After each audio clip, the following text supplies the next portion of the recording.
ইতিমধ্যে সোশ্যাল মিডিয়াতে আপনারা দেখছেন খালেদা জিয়া আর আমাদের মাঝে নেই। খালেদা জিয়া আমাদের মাঝে আর নেই, উনি আর আমাদের মাঝে নেই, আমাদেরকে ছেড়ে চলে যাচ্ছে। হাসপাতালের বেডে আপনারা দেখছেন অসুস্থ অবস্থায় চিকিৎসা নিচ্ছে। ও বাংলার মুসলমান, এখান থেকে শিক্ষা নেন, প্রত্যেকটা মানুষকে একদিন সময় শেষের দিকে যেতে হবে। আপনার ক্ষমতা, আপনার দাপট সব কিছুকেই শেষ করে দিবেন। তিনি কে? আরো জোরে বলেন, তিনি কে? ও বাংলার মুসলমান, আমরা এমন সন্তান জন্ম দিয়েছি, বিশেষ করে আমার তারেক রহমান ভাইকে বলতে চাই, মা কবরে চলে যাচ্ছে, মা মারা যাওয়া ভাব। এই বিপদের সময় মায়ের পাশে সন্তান নেই, এর চাইতে দুঃখজনক আর পৃথিবীতে কোনো কষ্টের কথা হতে পারে না। একটু আওয়াজ করে বলেন ঠিক কিনা? আপনার সব ক্ষমতা, আপনার দাম্ভিকতা, অহংকার, জুলুম সব বন্ধ হয়ে যাবে মায়ের দোয়া যদি না থাকে। কথা বলেন ঠিক কিনা? প্রত্যেকটা মানুষের জেহেনে আল্লাহ জ্ঞান বুদ্ধি দিয়েছেন, এতটুকু সেন্স নিয়ে কাজ করেন। রান্নাঘর থেকে নিয়ে পার্লামেন্ট পর্যন্ত যদি কোরআন দেখতে চান, কোরআনের রাজ যদি কায়েম দেখতে চান, ও বাংলার বীর মুসলমান, কোরআনের রাজ যদি দেখতে চান, কোরআন যদি প্রতিষ্ঠিত দেখতে চান, কোরআন বাংলার জমিনে পটপট করে কালেমার পতাকার মতো উত্তীর্ণ হতে থাকবে। শুধুমাত্র আলেমদেরকে ঐক্যবদ্ধ হতে হবে, সবাইকে এক প্ল্যাটফর্মে আসতে হবে। আজকে আমি বাংলার জমিন থেকে জানিয়ে দেই, কুত্তা শিয়ালে এক হয়, আলেমরা এক হতে চাই না। কথা বলেন ঠিক কিনা? আজকে মাহফিলে আসতে লেগে দেখলাম, সেই চাপাই নবাবগঞ্জ থেকে দেখলাম কুত্তা শিয়াল একসাথে হেঁটে যাচ্ছে, অথচ আমাদের দাদা নানা যারা আছে অতীতের দিকে যদি একটু লক্ষ্য করে দেখেন, যেই শিয়াল এলাকাতে ঢুকলে কুত্তা, এই শিয়াল যতক্ষণ পর্যন্ত বায়ু না ছেড়েছে ততক্ষণ পর্যন্ত কুত্তা পিছন ছাড়ে। আরো জোরে বলেন, ছাড়ে। অথচ আমাদের দেশে আজকে আমরা বাস্তব প্রমাণ পাচ্ছি, কুত্তা শিয়াল এক প্ল্যাটফর্মে হাঁটছে, কিন্তু আজকে আমাদের আলেমদের ভিতরে ঐক্য নেই, আমাদের ভিতরে মহব্বত নেই, শুধুমাত্র ঠেলাঠেলি আর গোতাগুতি। এইভাবে যদি চলতে থাকে, ও আলেম ওলামারা, আপনাদেরকে আমি বলতে চাই, আজকে গাইবান্ধার মাটি থেকে কোনোদিনও বাংলার জমিনে কোরআন প্রতিষ্ঠিত হবে না। এই জালেমেরা আবারও বাংলার জমিনে, আবারও তারা আমাদেরকে বাধা দিবে, আবারও তারা আমাদের মাইক কেড়ে নেবে। কথা বলেন ঠিক কিনা? আমাদের প্রভু এক নবীর উম্মত, জীবন বিধান ওই শিবানী কোরআন। ঠিক কিনা? আমাদের প্রভু এক নবীর উম্মত, জীবন বিধান ওই শিবানী কোরআন। তবে কেন এক নও হে মুসলমান, এক হও করিয়া আহ্বান। ঠিক কিনা? বাইতুল্লাহ এক, মদিনা শরীফ এক, বাইতুল্লাহ এক, মদিনা শরীফ এক, উহুদের মাঠ এক, বদরের মাঠ এক, একটাই তো জীবন, একটাই তো মরণ। তবে কেন এক নও হে মুসলমান, এক হও করিয়া আহ্বান। বলেন, আমাদের প্রভু এক নবীর উম্মত, জীবন বিধান এক ওই শিবানী কোরআন। তবে কেন এক নও হে মুসলমান, এক হও করিয়া আহ্বান, এক হও করিয়া আহ্বান। সকলে পড়ি আলহামদুলিল্লাহ। কলিজার টুকরা বাবা শ্রীরাম, আমরা যদি সবাই এক হয়ে যাই, ও মুসলমান, বলেন তো দেখি, পরিবারে যদি কোনো অশান্তি নেমে আসে আর যদি বাড়ির মুরব্বী যদি বলে সবাই মিলে আমরা বসে একটা সমাধান করি, মিটমাট করে আগের মতো আবার ফিরে চাই, বলেন তো দেখি ওই পরিবারের শান্তি নেমে আসবে না গজব নেমে আসবে? এ ভাই, কথা বলে না কেন? আল্লাহ বললেন যে আমি নবীকে যে কিতাবটা দিয়েছি, মহাগ্রন্থাল কিতাব, এই কিতাবকে যদি কেউ গাইডলাইন হিসাবে বাস্তব জীবনে, পারিবারিক জীবনে, যদি রান্নাঘর থেকে নিয়ে পার্লামেন্ট পর্যন্ত যদি মেনে চলে, আমি আল্লাহ প্রত্যেকটা জায়গাতে অশান্তির কারাগার থেকে শান্তি নামক নিয়ামত ঢুকিয়ে দেব, সব সমস্যার সমাধান কোরআন দিয়ে দিবে। জোরে বলেন সুবহানাল্লাহ। আপনারা কি আছেন না চলে যাবেন? থাকবেন তো ইনশাআল্লাহ? যদিও রাত গভীর হয়ে গেছে, আমরা অল্প কিছু সময় কোরআন থেকে কথা শুনবো ইনশাআল্লাহ। আল্লাহ রাব্বুল আলামিন জানিয়ে দিলেন, হে আমার বান্দা বান্দিরা, আমি আল্লাহ রাব্বুল আলামিন পৃথিবীর ময়দানে বান্দা, আমি আল্লাহ রাব্বুল আলামিন দুইটা জায়গা আমি আল্লাহ তোমাদেরকে শিক্ষার জন্য আমি আল্লাহ দুইটা জায়গা বানালাম। আমি আল্লাহ একটা বানালাম জান্নাত আর একটা বানালাম জাহান্নাম। ও বান্দা, আমি আল্লাহ রাব্বুল আলামিন চাই না আমার একটা বান্দা বান্দি জাহান্নামের কাঠগড়াতে দাঁড়িয়ে যাক, কারণ আমি আল্লাহ চাই আমার প্রত্যেকটা বান্দা বান্দি জান্নাতে যাবে। চিৎকার মেরে বলেন সুবহানাল্লাহ। আল্লাহ রাব্বুল আলামিন বলেন, আমি আল্লাহ হুদ নবীকে, ইয়াকুব নবীকে, মূসা নবীকে, নূহ নবীকে, লূত নবীকে, যত নবীকে আমি আল্লাহ পাঠিয়েছি, প্রত্যেকটা নবীকে আমি আল্লাহ যে কিতাবটা দেই নাই, শুধুমাত্র কেবলমাত্র নবী মুহাম্মদ রাসূলুল্লাহ সাল্লাল্লাহু আলাইহি ওয়াসাল্লাম নবীজিকে মহাগ্রন্থাল কিতাবটা দিয়েছি। আমার নবী মুহাম্মদ রাসূলুল্লাহর উম্মতের সংখ্যা এত পরিমাণ বেশি হবে, তারা নেকির চাইতে গুনার পরিমাণ বেশি করবে, তাদেরকে গাইডলাইন হিসাবে কোরআন তাদেরকে সরল সঠিক পথে ডাকবে। আল্লাহু আকবার বলেন। আমি আল্লাহ এই কারণে নবী মুহাম্মদ রাসূলুল্লাহ সাল্লাল্লাহু আলাইহি ওয়াসাল্লাম নবীজির উপরে মহাগ্রন্থাল কিতাবটাকে আমি আল্লাহ রাব্বুল আলামিন পাঠিয়েছি। চিৎকার মেরে বলেন সুবহানাল্লাহ। আল্লাহ রাব্বুল আলামিন জানিয়ে দিলেন, লাউ আনজালনা হাদাল কুরআনা আলা জাবালিল লারাআইতাহু খাশিআম মুতাসাদ্দিআম মিন খাশিয়াতিল্লাহ ওয়া মাল্লাহু বিগাফিলিন আম্মা তা'মালুন।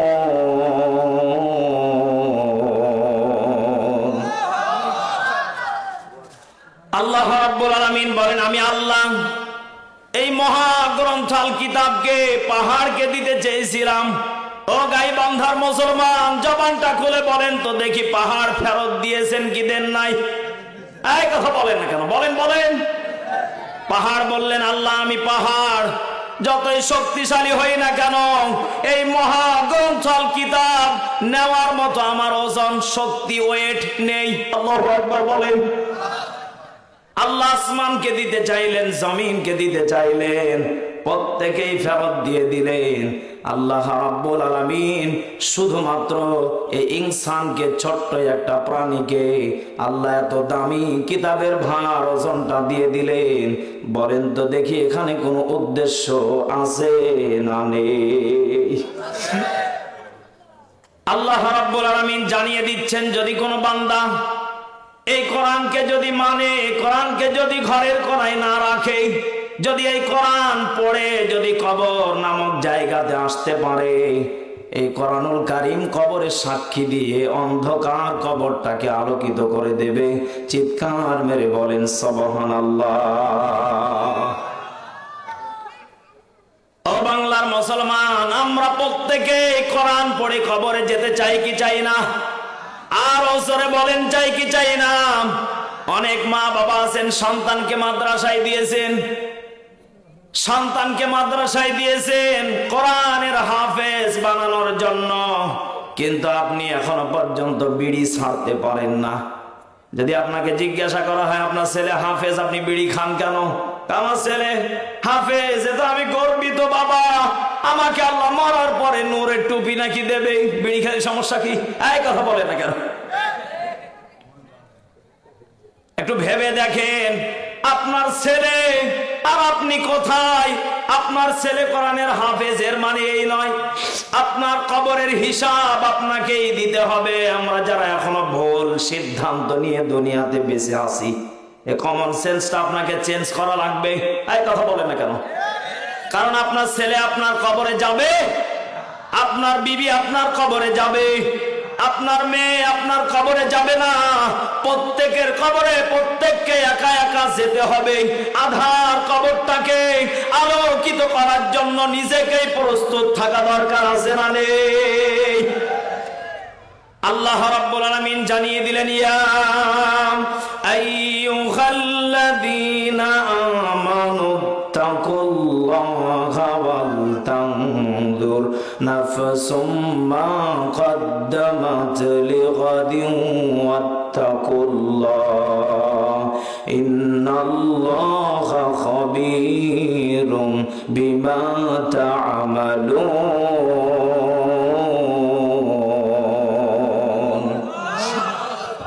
আল্লাহ রাব্বুল আলামিন বললেন, হে ঈমানদার গণেরা, আমানুত্তাকুল্লাহ, আমি আল্লাহকে ভয় করো। আল্লাহু আকবার বলেন। ও মুসলমান, দুনিয়াতে আমরা কাউকে ভয় করি না, ভয় করি কাকে? আরো জোরে বলেন, কাকে? যদি কোন মুসলমান যদি আল্লাহকে ভয় করে, তার ছেলের নাম রেখেছে ঈমান আলী, জান্নাত দিবে না, যাবে কুটি। এমনও মানুষ আমাদের সমাজে আছে, ছেলের নাম রেখেছে ফজর আলী, মা বাবা গর্ব করে বলে আমার সন্তানের নামই ফজর আলী। নামাজ না পড়লে হবে কি? জান্নাত পাবে, সমস্যা নেই। আরে ভাই সুবহানাল্লাহ না নাউজুবিল্লাহ? এই চাচা সুবহানাল্লাহ বলে কি গো? আল্লাহ বললেন ঈমান আলী নাম রাখলে শুধু হবে না, আতর আলী নাম রাখলে হবে না, ফজর আলী নাম রাখলে হবে না। ও মুসলমান, ঈমান আলী নাম রেখেছেন, ঈমানদারের মতো পাকা পুক্ত মজবুত ঈমান নিয়ে কবরে যাওয়া দরকার আছে না নেই? ফজর আলী নাম রেখেছেন, ঘুম থেকে উঠলো 10টায়, এমন ফজর আলীকে দিয়ে এক জাররা পরিমাণ ইসলামের কোনো উপকার আসবে? আরো জয় বলেন, আসবে? আল্লাহ বললেন, কুল ইন্না সালাতি ওয়া নুসুকি ওয়া মাহইয়ায়া ওয়া মামাতি লিল্লাহি রাব্বিল আলামিন। আল্লাহু আকবার বলেন। যারা ঈমানদার হবে, আল্লাহ রাব্বুল আলামিন জানিয়ে দিলেন, শুধুমাত্র বান্দা নামাজটা পড়বে আমি আল্লাহর জন্য, জানমাল কুরবানি করবে আমি আল্লাহর জন্য, বান্দা রোজা রাখবে কার জন্য? আরো জোরে বলেন, কার জন্য? রোজা রাখবে কার জন্য? হজ করবে কার জন্য? যাকাত দেবে কার জন্য? ও বাংলার মুসলমান, আমার দেশের কত মানুষ আছে দান করে দেখানোর জন্য। এই কথা বলে না কেন? অমুক নেতা 5,000, অমুক নেতা 10,000, 20,000 দিলে তাকবীর বেশি। এই কথা বলে না। 200 দিলে ওর দিকে তাকায়ও না, তাকবীর তো দূরের কথা, খেয়ালই করে না যে 200 এলো।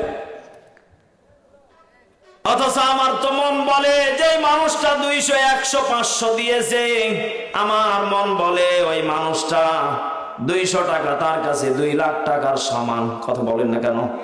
কারণ প্রত্যেকটা মানুষ চেষ্টা করে আমার শব্দ, আমার কর্মে যতটুকু আছে আমি সেখান থেকে দান করব আমার খুশি মতো, ইচ্ছা মতো। ও বাংলার মুসলমান, আল্লাহ রাব্বুল আলামিন বলেন, বান্দা আমি আল্লাহ 50,000 দেখব না, আমি আল্লাহ 20,000, 1 লাখ, 200, 100 দেখব না।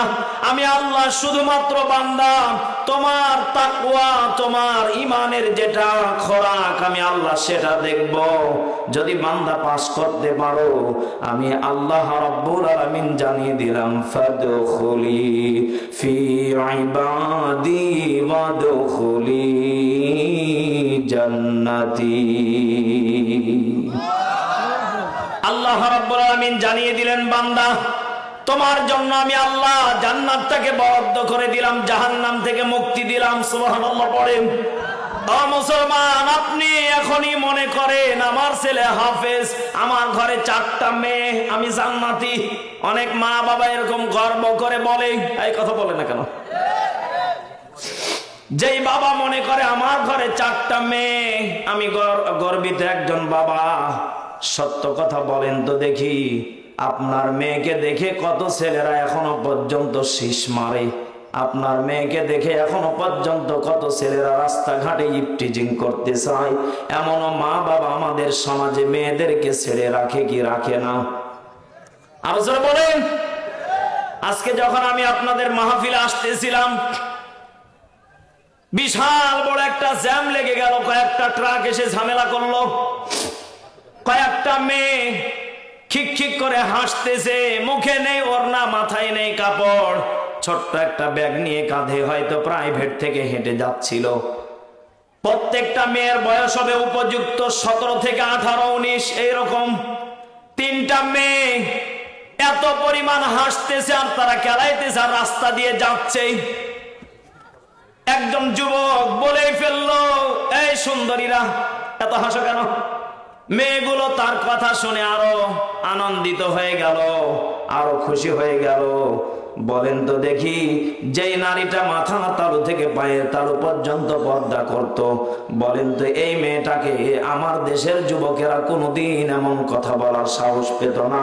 আজকে বাংলার জমিনে রাস্তাঘাটে ইফটিজিং হতো না। চিল্লায়া বলেন ঠিক কিনা? অথচ যখন রাস্তাঘাটে ইফটিজিং হয়, সব দোষ হলো ছেলেদের, আর ওরা হলো জিন্দা ওলি। এই কথা বলেন না কেন? আমার তো মনে হয় যেখানে এরপর থেকে ইফটিজিং হবে, ওই নারী এবং পুরুষ দুইটাইকে, উভয়কে জিন্দায় কবর দেওয়া ফরজ। কারণ আল্লাহ রাব্বুল আলামিন জানিয়ে দিলেন, ওয়াকারনা ফি বুয়ুতিকুন্না ওয়া লা তাবাররাজনা তাবাররুজাল জাহিলিয়াতিল উলা। জোরে বলেন আল্লাহু আকবার। নারীদেরকে আল্লাহ আয়ামে জাহিলিয়াতের যুগের কথা শিক্ষা দিচ্ছে। আয়ামে জাহিলিয়াতের যুগে একজন প্রেগনেন্ট মহিলা যদি রাস্তা দিয়ে হেঁটে যেত, এর কোনো নিরাপত্তা ছিল? আর জোরে বলেন, এই মহিলার কোনো নিরাপত্তা ছিল? ও বাংলার মুসলমান, গাইবান্ধার মুসলমান, যেই নারী প্রেগনেন্ট অবস্থায় আছে, বলেন তো দেখি এই নারী কষ্টে আছে না সুখে আছে? আর জোরে বলেন, সুখে না কষ্টে? ও মুসলমান, এই নারীটা রাস্তা দিয়ে হেঁটে যাচ্ছে। ওই জাহিলিয়াতের যুগে দুইজন বন্ধু তর্ক বিতর্ক করতে করতে নারীটার পেটে ছেলে না মেয়ে বাচ্চা আছে। একজন বলে নারী বাচ্চা আছে, আর একজন বলে না ছেলে বাচ্চা আছে।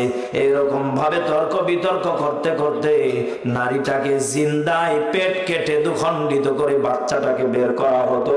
চিৎকার মেরে বলেন নাউজুবিল্লাহ। আয়ামে জাহিলিয়াতের যুগে আল্লাহর নবীজি আসলেন, আসার পরে সব জাহিলিয়াত আধারকে দূর করে দিলেন কে? আরো জোরে জবান খুলে বলেন কে? সব আধারকে আলোকিত করে দিলেন আমার নবীজি। এই কারণে নারীদেরকে আল্লাহর নবীজি বেশি সম্মান দিয়েছেন। এর মানে এই নয় নারীদেরকে মুখ খোলা ভাবে চলতে হবে, নারীদেরকে খিক খিক করে হাসতে হবে। কারণ নারীদের সৌন্দর্য হলো পর্দায়।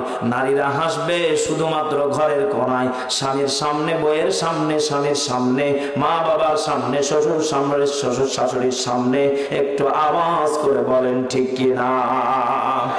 অথচ নারীগুলা স্বামীর সামনে হাসে না, পাশের বাড়ির ভাইকে দেখলে, আরে ভাই কই রে ভাই রে, যত প্রকার অভিনয়, খালি পাশের বাড়ির যদি খালি বল্টুকে দেখে, বেগুন আলীকে দেখে, এ কি গো এত হাসি কেন? ওকে যদি জিজ্ঞাসা করেন হাসে কেন, বলে ওর মনে শয়তানি ঢুকেছে। এই কথা বলেন না কেন?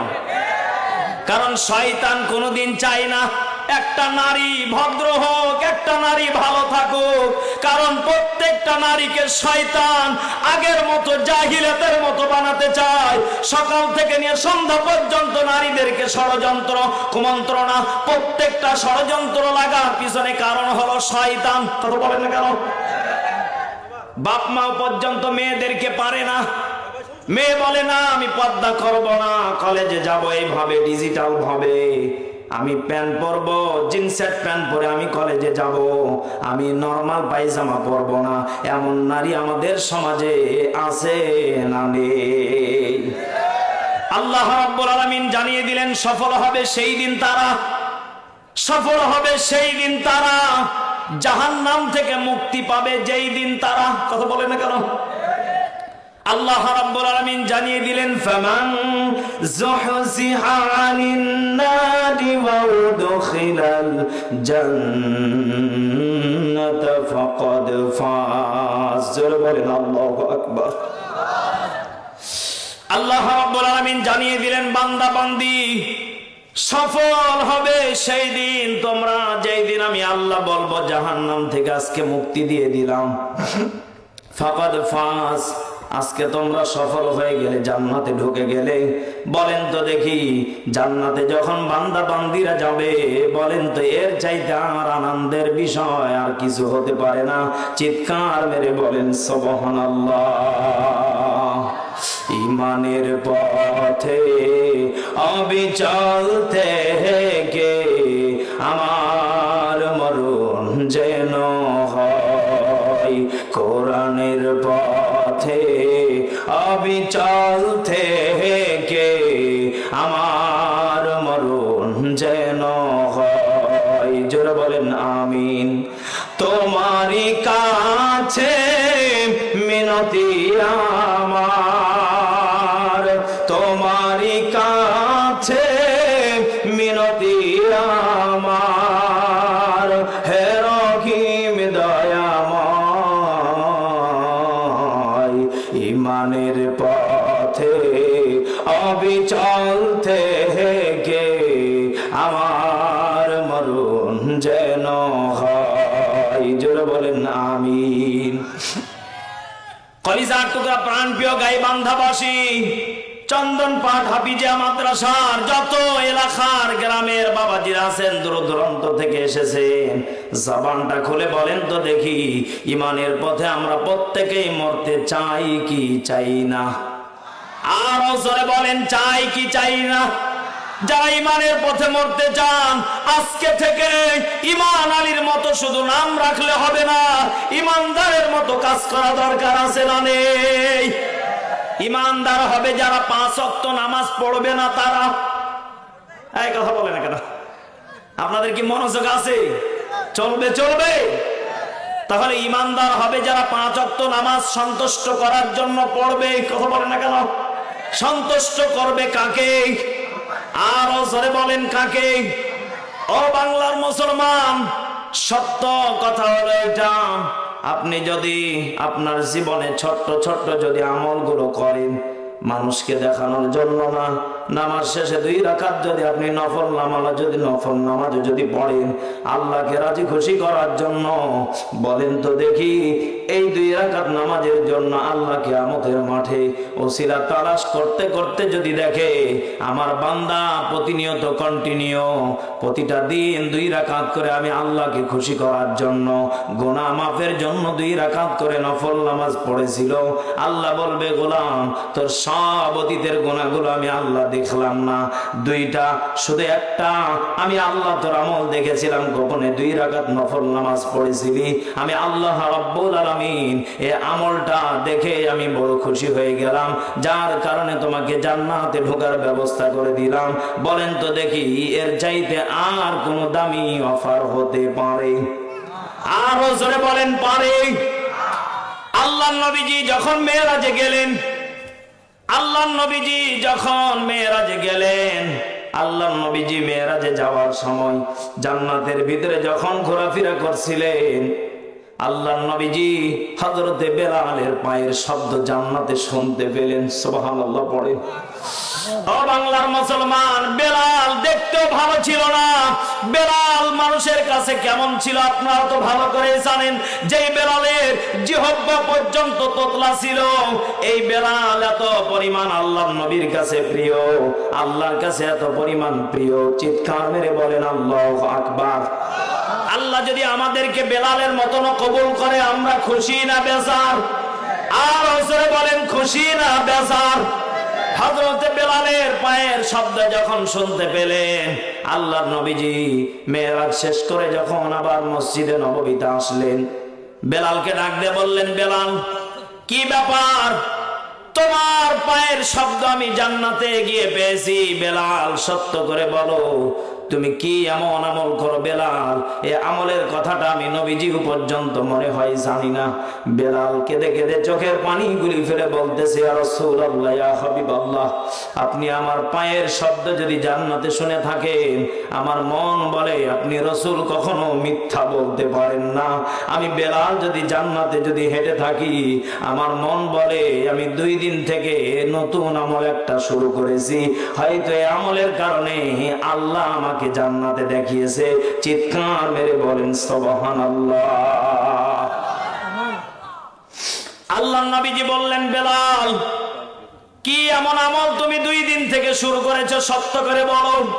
বেলাল বলতেছি, ইয়া রাসূলুল্লাহ, ইয়া হাবিবাল্লাহ, আমি যখন মসজিদে প্রবেশ করি, সর্বপ্রথম ওযু যখন বানাই, ওযু বানানোর পরে যখন মসজিদে ডান পা দিয়ে বলি আল্লাহুম্মা মাফতাহালি আবওয়াবা রাহমাতিক, এই দোয়াটা পড়ে যখন মসজিদে নববীতে যখন ডান পা দিয়ে ঢুকি, মসজিদে ঢোকার পরে আমি সর্বপ্রথম 2টা রাকাত নামাজের জন্য দাঁড়িয়ে যাই। এরপরে আমি নামাজ শেষ করে বসি। চিৎকার মেরে বলেন আল্লাহু আকবার। আমরা আজকে নামাজকে গুরুত্ব দিতে চাই না, নামাজ পড়তে চাই না, নামাজকে পুঁজি বানাতে চাই না। ও পর্দারের মা বোনেরা, যুবক ভাইয়েরা, বৃদ্ধ বাবাজিরা, যেখানে সময় পাবো আমরা একমাত্র সেজদায় পড়ে যাব। কার জন্য? আরো জোরে বলেন, কার জন্য? যখন কোন বান্দা সেজদায় পড়ে যাবে, সব থেকে নিকটবর্তী হয়ে যাবে কার কাছে? আরো জোরে বলেন, কার কাছে? ও